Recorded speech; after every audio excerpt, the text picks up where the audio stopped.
So let me begin with British politics. How would you describe the state of the left in Britain, especially the Labour Party? The Labour Party, in my opinion, has been in a state of ideological collapse for a long time. When Tony Blair became leader of the Labour Party, he essentially decided to make it into a Thatcherite party which defends virtually the same things the Conservatives are doing.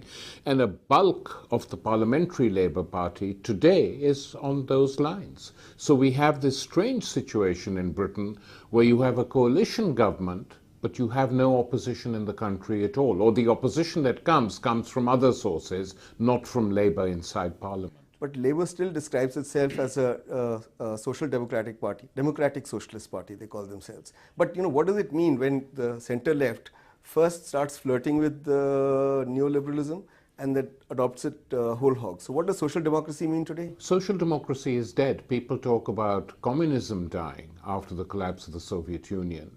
But what also died after that period was social democracy, because social democracy in its best, most honorable reformist phase was around when communism was strong too. So they were the moderate opponents of communism and they had to offer something. Now they don't have to offer anything. And Bharat, I look at not just Britain, but other parts of the world too, Europe and elsewhere, as countries now which are governed by what I have called an extreme center. You have the center right and the center left and a center, but they're all part of an extreme center which defends neoliberalism, which makes wars, which defends occupying other countries. There's no difference at all. And the result is that the democracy itself is being hollowed out now.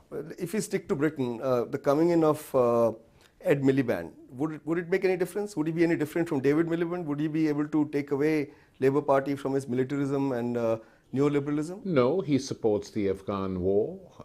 He has not been able to formulate a foreign policy which differentiates itself in any way from the coalition. He hasn't made a huge difference. And his brother would have been the same, but a bit more vigorously right-wing. Edward is more passive, more soft, but effectively the Parliamentary Labour Party, which didn't vote for Ed Miliband, is hardcore Blairite. But are people getting disillusioned with Labour? I mean, I refer to the by-election in Bradford West, where somebody like George Galloway wins. And George Galloway is somebody who praises Saddam Hussein and President Assad of Syria. So do you see the victory of Galloway as playing up to communal politics, or is it a leftward shift? No.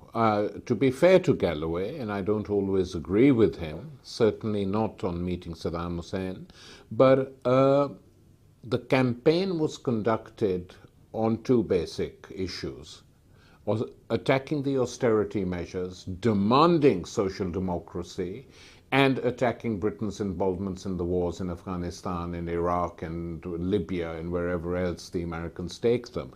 These were the three planks of the Galloway campaign. And in every single part of Bradford, not just where there is a strong Muslim vote or an Asian vote, but in all the white parts too, he got a majority. And that is very worrying for Labour, because it shows that people from their left can come and take their votes, and they're having a big discussion. So you see it as a leftward shift of politics? Without any doubt at all.